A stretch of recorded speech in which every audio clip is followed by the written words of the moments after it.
Greetings, sending awesome, warm, positive vibrations. This is Chef Kwasa of Body Culinary, and welcome to this edition of our Body Culinary Sunday coaching. So we have coaching, life coaching, coaching surrounding everything pertaining to a lifestyle of 3 leverage lifestyle practices: whole, fresh living, and unprocessed foods as a lifestyle. Rather than label it, I like to call it peaceful consumption, food that demonstrates that it loves you back. That's number one, first pillar. Second pillar is a daily personal movement practice, daily. Because it is so therapeutic, it has so many other implications and benefits other than just what you look like. Looking good and feeling good is just the icing on top of the cake. It's really a form of therapy that you can administer to yourself. And number 3, garden/nature therapy. These are practices, leverage lifestyle practices, in that they give you back so much more for the investment of your time, your energy, your focus. You're going to really get something back for your return on your investment. So those are the 3 leverage lifestyle practices. I love to share these 3 leverage lifestyle practices in a way that benefits you. And how can you tell that it benefits you? Well, the clue or the rubric would be that the challenges that you face, especially when it comes to fitness and to your way of eating, if you're eating in a way that's not really benefiting your body and you're not seeing and feeling what you'd like to, well, these leverage lifestyle practices will help you as you identify the problem areas. They will allow you to come up with solutions that are effective, efficient, and sustainable. Effective solutions, efficient and sustainable.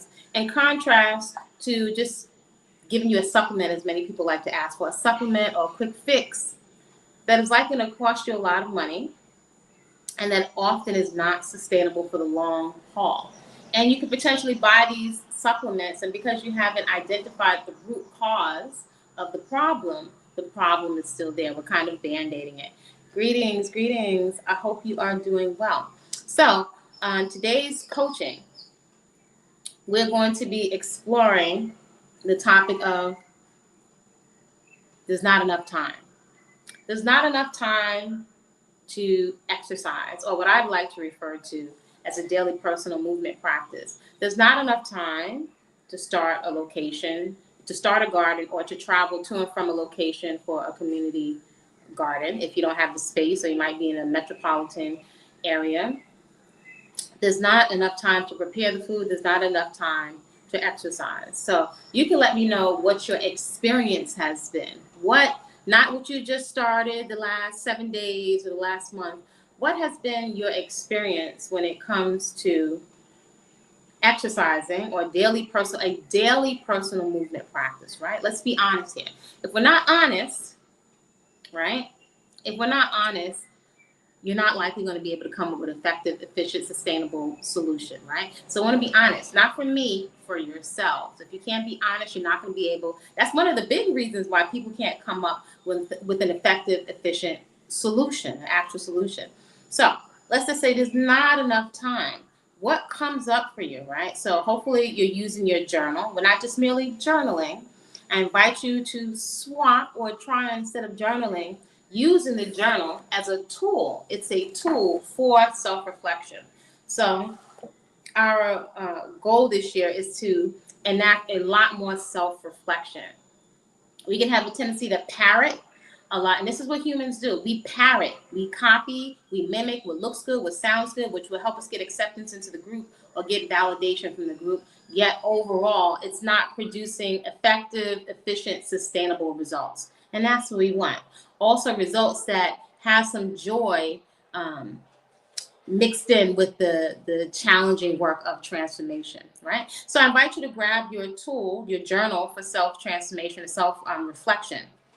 Self-reflection is the part that is often missing. We are conditioned to expect that the guru, the pastor, the politician, they're going to give me, the answers, right? They die, so I don't have to do any work. I don't really have to do any work. I don't have to go through the physical discomfort, the mental discomfort of really acknowledging and paying for my violations, my transgressions against my body, eating too much food, not really being considerate of the planet, not being really considerate of my body or others. We don't have to pay for that. Somebody else picked up the tab. That's the scam. That's my perspective. And that actually is a mindset. So using your journal is really powerful as self-reflection. If you skip over, you do a bypass of reflecting, self-reflecting when nobody is around, right? I'm not there with you. If you bypass this, you're not likely to ever reach and sustain the transformation, the change that you desire. And I'm saying this as someone that's been in fitness and healthy eating, in fitness competitions, been a trainer and a healthy food coach for over 35 years. It's usually not sustainable. So have you ever asked yourself what's missing? No shortage of diet books, no shortage of fasts and fasting programs, no shortage of vitamin pills, no shortage of new innovative workouts. What's missing? Quite often, a lot of the solutions that are being presented to us and now really together mesh with vices. We're being given solutions mixed in with vices. You can eat all you want, eat all the fried foods and lose weight, eat all the calories you want, still lose weight. Have you witnessed sustainable, effective, efficient results? You tell me. What has been your experience in terms of the results, the exact results that you're looking for, not half the results? What has given you the most results, and results that have been effective at giving your body recomposition, for example, sustainable, and efficient?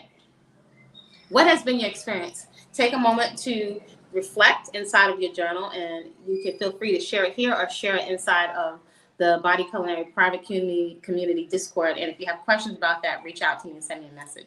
So I like to do what's going to give me the most results, what's going to give me the most sustainable results, period. I'm someone that comes from African-American, Afro-Caribbean background, and I come from two different sides of the family that are big, big eaters. We love to eat. I also grew up and was handed down the pattern of self-soothing with foods. So I don't make any sprouts. I don't make any butter beans about it. That's just a fact. That's the pattern that was handed down to me. That's what was modeled before me. I enjoy eating immensely. I also observe the consistent pattern of numbing out, self-soothing. Nobody's going to bother us as women, right? Because we're making food for everybody. I also witnessed, though, the diabetes, the high blood pressure, and the cancer, right? The comorbidities that come together in the package, right? With the lifestyle habits. So it's easy to talk about genetics. I wondered if that would be my legacy. I only have half of the thyroid. I wondered if I would become obese. I likely would be obese because, again, that conditioned pattern, I received that too. That's what I modeled as I got older and as I became subject to the same stressors as the other adults around me. Boop, it was like water on a seed. It was activated. Though I started putting two and two together and looking at the pictures of the women in my family, young and fine, and wondering how did they go from this to this? Not meaning by any means that all of who we are is our physical weight. That's not the case. Though I'm not here in 2025 to blow smoke up your nose and to tell you that it is insignificant or that we are healthy when our body is showing signs of clogging, clogged arteries, clogged colon, clogged skin. I had lots of acne. That was just a manifestation of all the different things I had put into my body over the years. So I observe the patterns, which is really important, pattern recognition. I observe the patterns of behaviors of the eating style, even though I still love eating a lot of those foods. And I added on to that lots of education. I, on my own, charted a path of education and invested on my own in understanding what was going on underneath the skin. What do the clogged arteries look like? I've seen the surgeries. I've actually researched and looked at the surgeries when they open up your heart. What does it look like? What does it look like when they're putting the stents inside your heart to keep your arteries open.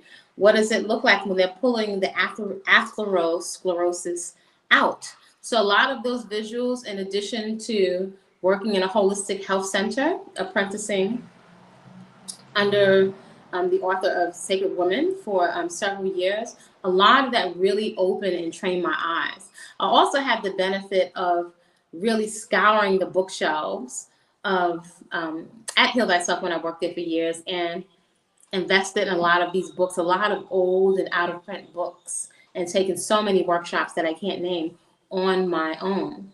When I was going to college for nutrition, I would go in and out because quite often I didn't see what I was looking for. I didn't see really healthy staff. I knew I did not want to work in a hospital. I wanted to really contribute to actual health, not give people cartons of milk and the same food they were eating in the lunchrooms and the same food they were eating in the prisons. I was like, where are the juicers? Where's the garden inside of the hospitals?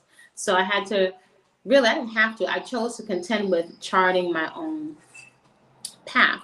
So coming back to the self-reflection, you know, do you know that there's enough time, or that there hasn't been enough time for you to get in the actual self-care? And let's be specific, a daily personal movement practice. If you have, for what period of time have you been able to sustain that over a long period of time? Over a period of 2 months, 3 months, what has been your longest stint, right, of sustaining a personal movement practice? How many minutes a day was it? 20 minutes, 30 minutes? How much of it was strength training or cardio or flexibility? Has there been any order to what is that you do, or do you only choose the things that are the most fun? And there's nothing wrong with that. I think that's a really important aspect of a really healthy program that's sustainable, is to have some enjoyment in it. But it can't just be the things that you enjoy. For example, you're very bendy and you enjoy stretching, but you need strength training for your bones, right? Or you need to condition your heart, right? We need a strong heart. So you just do the bending stuff, but you don't do any type of vigorous cardio. The walking is relaxing, but you're not doing any strength training. Or you do the walking and the strength training, yet you don't address your nutrition, right? I walk, so that's my excuse to eat more calories than I need, or perhaps not even be aware of how many calories I need, because that's usually one of the biggest points of contention for many people. Is it seems so tedious. I don't have time to look into the quality of the fuel that I'm eating or how much. That is a big area most people are unaware, right? So is there enough time? Have you found that there's not enough time to get your self-care in, specifically daily movement practice, preparing most of your own food, which means you're also going to shop for it, and participating in some type of gardening or nature? What has been your experience? So let me know down in the comments, right? So we're going to be talking about there's not enough time and there is enough time. If you already have a busy schedule, and I've always had different aspects of my career where I have to get up early as a flight attendant, as a chef, as a personal trainer, all these careers for many years, I have always had occupations where I have to be up sometimes 2 o'clock, 4 o'clock, 6 o'clock in the morning. As a personal trainer, it is common for me to be in front of a client, ready to train at 6 a.m. Usually I would have gotten 30 minutes of cardio in for myself, or even my yoga practice, right? Which is primarily for me a breathing practice. I've gotten that in before I start dealing with people, right? How is that possible? People have asked me for years, why do I get up early, right? And there's a reason. Can you honestly say that there's not enough time? Let me know. Is there enough time, or is there not enough time? Is there not enough time in your schedule for you to get regular movement in, to prepare your own food, and to get time in for the garden, especially if you're in a cold climate? What has been your experience? I could easily say there's not enough time. How much earlier can I get up, right? I'm in the area now where quite often at this time of year, there's at least Eastern Standard Time, where a lot of my folks are, there's at least a 2-hour difference. So there's some times of the year where the 5 a.m. workout for me would be 3 o'clock. How are you able to do that? And I can hear people say, I'm not doing it. You don't have to do anything. But how are you finding time? Well, I'm here to tell you that that is a big distinction. And as a coach, I love distinctions. Why? Distinctions make all the difference. Distinctions make the difference between an athlete, or let's say, for example, someone has the same amount of resources that you do, may have the same challenges that you do, yet they're getting a desired result and you're not. What's missing? And it's not necessarily dependent on money, right? What is it in their awareness? What is it in their paradigm that allows them to get a different result? And I can tell you, it is definitely a mindset shift. It is definitely a paradigm shift. A paradigm shift is a huge distinction. We could assume that we're saying the same thing, that we have the same context, but I guarantee you are not. If I'm talking to my homegirls that also have been competitors and also with full-time jobs and moms, not having the same conversation that I'm having with my clients. The conversations I'm having with women, mature women that are bringing home trophies and fitness competitions is totally different than the person that is struggling with moving the same, losing and regaining the same 5, 10, 15 pounds of weight for years. There is a difference in the whole paradigm, people's mental approach to getting results, their whole strategy or lack thereof. There is a difference in mindset.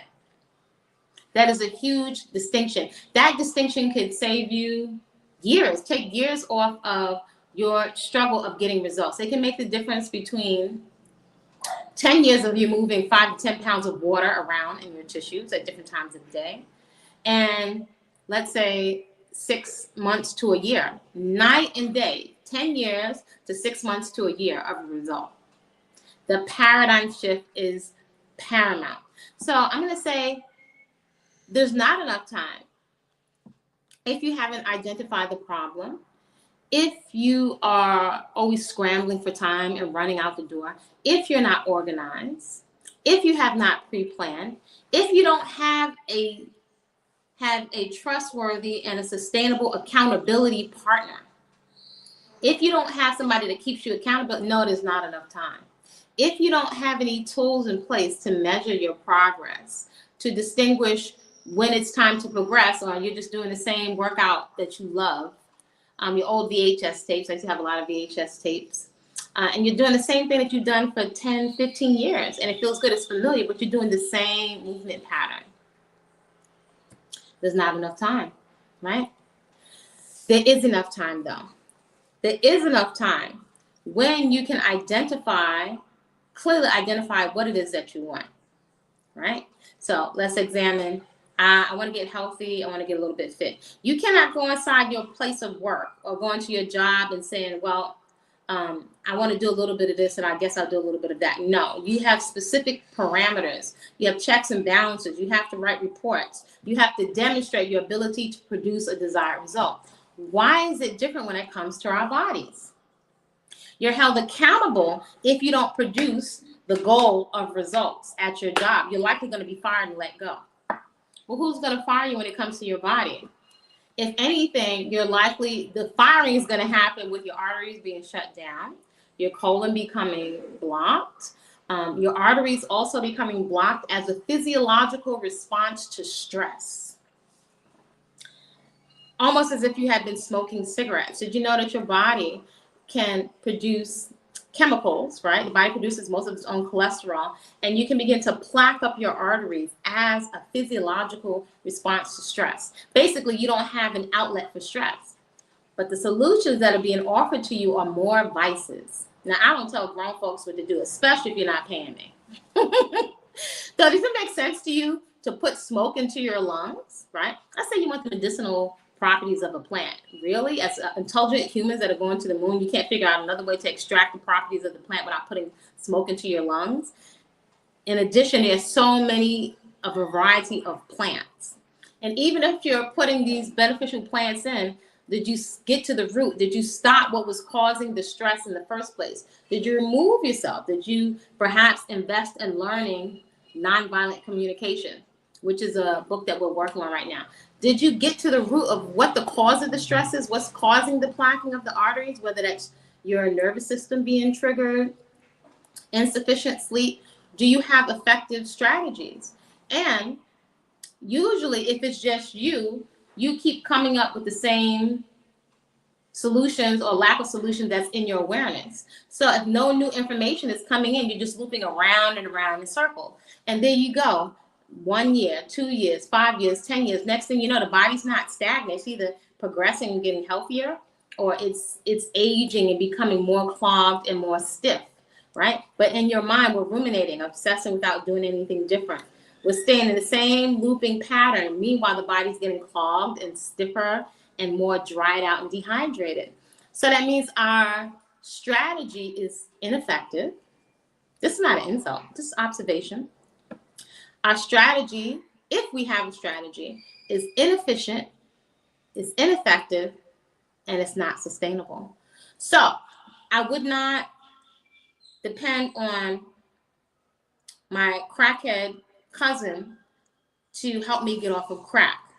I would not enlist the help of somebody who doesn't have a strategy of discipline or effective discipline, or eats whole foods to help me get to eating healthy. That doesn't make any sense, right? So likely our strategy, if there is one at all, it's not effective, it's not efficient.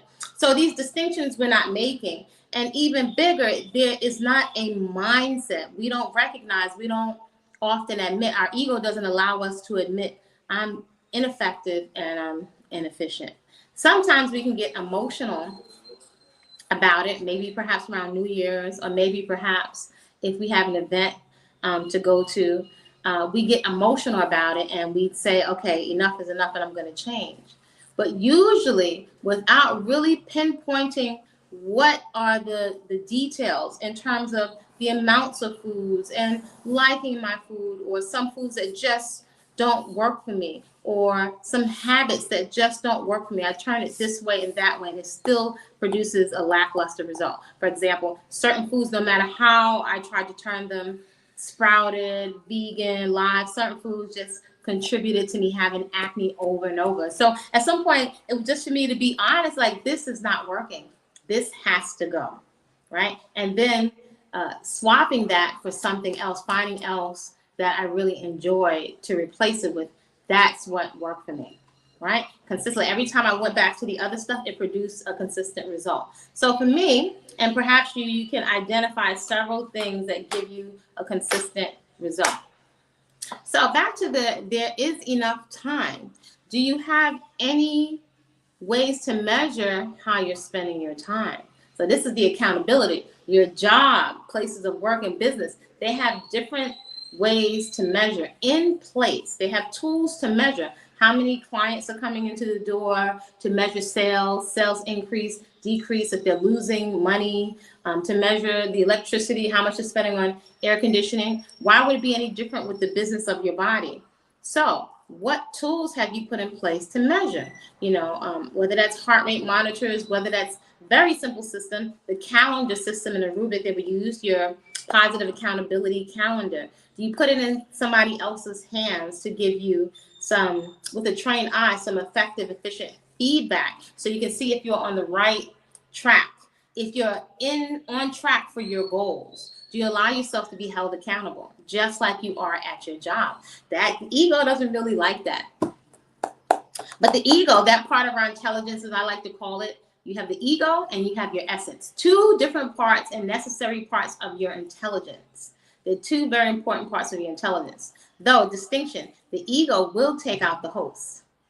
Your essence will never put you or others in harm's way. It just won't. So quite often we're not making that distinction. There's that word again. We're not making the distinction from what part of our intelligence we're taking our instructions. And these little distinctions make all the difference when it comes to our results or our lack thereof. So if we're listening to the ego will tell us, I don't have enough time. My schedule's already full. There's no way that I can find more time in my schedule.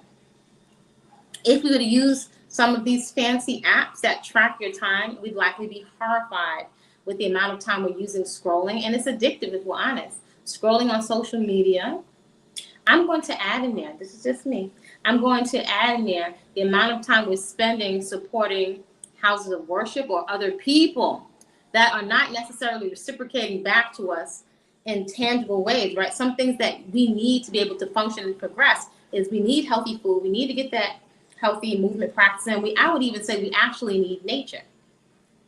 So I don't know about you, but for years I wondered about this even as a young girl. I wonder why there are not tracks, right? Actual walking, running tracks around most houses of worship or church. Why there aren't gardens, why there aren't juices in the church, right? If this is a temple or the house, of God, or the temple that we have while we're here on this physical plane. Why are those things not there? And as consumers and as people that patronize and put our money in, why do we not require quid pro quo? You put your vote in, you put your investment of your time and your energy around. And so if you don't require anything back, that also is a big distinction. That is a mindset. If you're not requiring anything back for your investment, right? That then is on us. So there is enough time. There is enough time to get your movement practice in. Are you able to pray and power walk, for example? Are you able to worship? I would say your movement practice to me is a form of moving, active prayer. Are you being very strategic in how you're spending your time?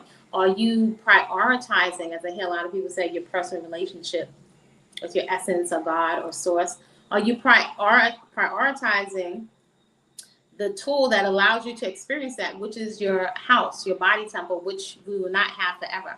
All of us are going to exit this life in this body temple as we know it. So are you prioritizing keeping it well tuned and oiled up? And that means your movement practice. There's actually no way around it. There's no way around getting some type of sunshine on your skin, which you can actually strategize to do, even in colder climates. How do I know? I've done it, and I've assisted clients in doing that as well. So there is enough time. So you can measure your time on the internet, movies, and entertainment, right? And I'd also invite you not only to use one of the apps, but I also invite you to see and to self-reflect inside your journal on what is the cost of autopilot, right? This is another area for leverage, right? I love leverage. So if you're on autopilot, you're not thinking, right? And this is not an insult. As humans, we're on autopilot, actually the pace we're moving at a lot of the day. When it comes to the way we're eating and drinking mindlessly, not being aware of how much the volume or the amount of calories in our fuel, we are often on autopilot. So I invite you to do an accounting, because this is what you have to do for your job. What is the cost of being on autopilot? What is the emotional cost? The mental cost? What is the energetic cost of being an automatic pilot?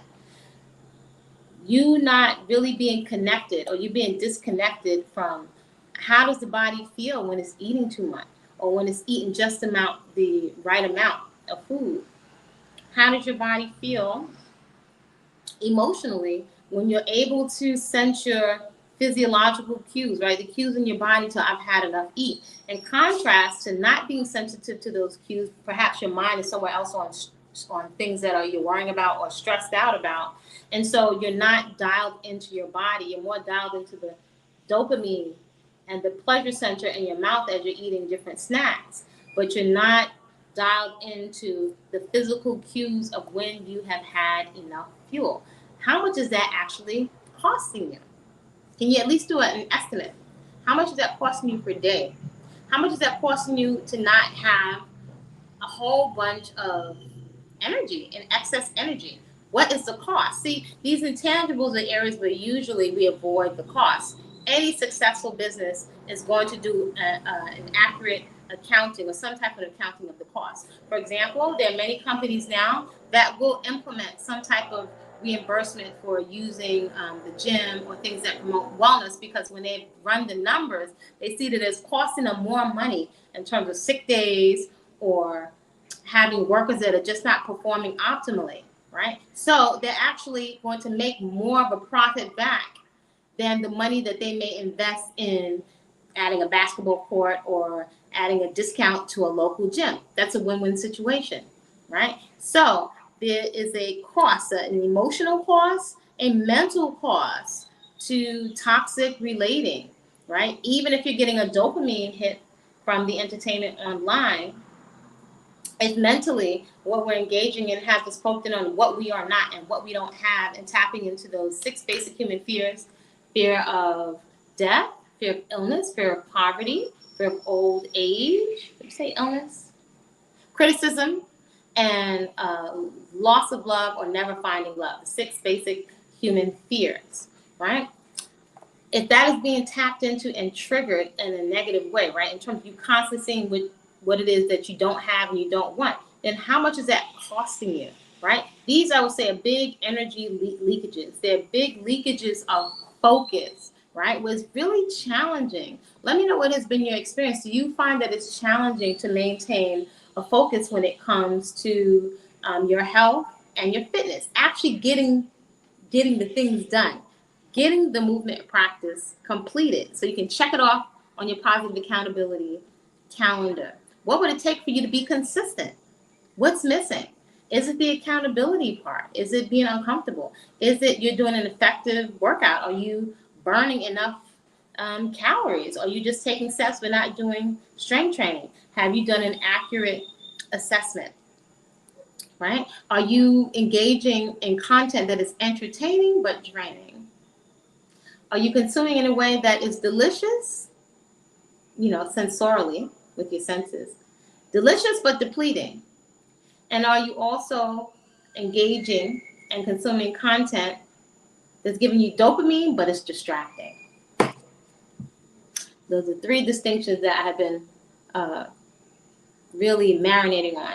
Entertaining but draining, delicious but depleting, dopamine but distracting. So if we're honest, we can see these are huge energy leakages. And a big part of what's missing is not being engaging, not just merely a comment on social media. That's a start, but actually you taking the time to really unpack your thoughts and your autopilot behaviors, right? We might have heard the term the inner work, right? Here, the inner work I'm referring to is the self-reflection, going into your disc operating system to really unpack your self-talk. What emotional feelings are connected to your self-talk? Let's say, for example, if you are stress eating, emotional or stress eating, right? What are the feelings that you have? Can you unpack with your journal what kind of self-talk you're having, even if it's self-soothing self-talk around as you're eating certain things, right?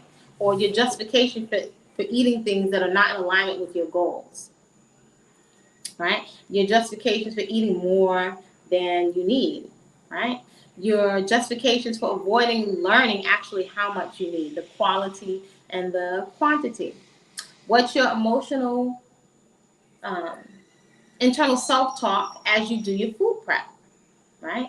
Do you feel excited about it? Is it a drag? Is it just one more thing to do?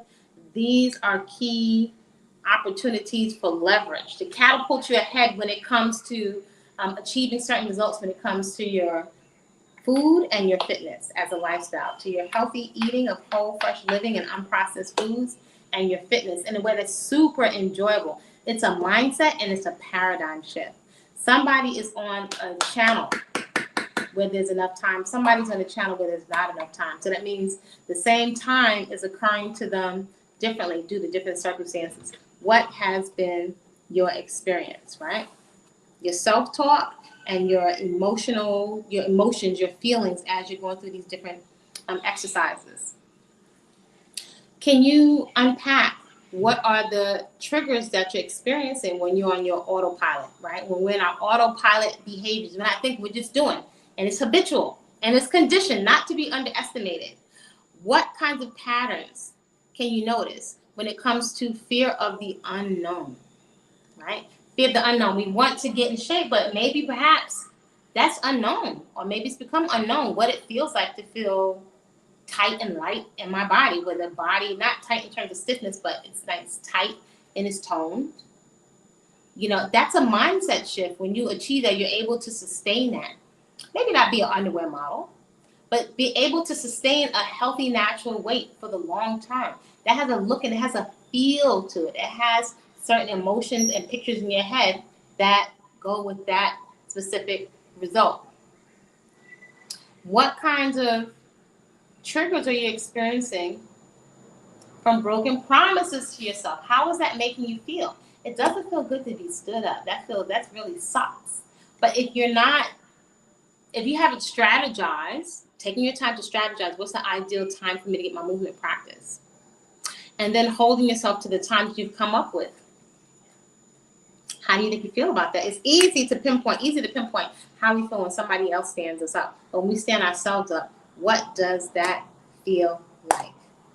Right? What does that feel like? What kind of self-talk then comes up? What kind of self-deprecating words are we using to ourselves? The words that we're using to ourselves, do they have a tone of hopelessness or, resignedness? I'm just resigned to this is the way it is. What is the tone? What is the feeling and the emotion? Because the feelings and emotions are giving you a big clue as to why we're not able to progress, right? There is enough time when you can make the paradigm switch. A paradigm shift is it's paramount. It's one of the reasons why we're struggling. We're not keen. We're also not really taking the time to do self-reflection in our journals on a regular basis. That's where that very exercise is going to empower you with so much more clarity and information, right? In contrast to just going to other people and asking them to tell you what they see. Even the best coach can't jump into your body and tell you what it is that you feel, right?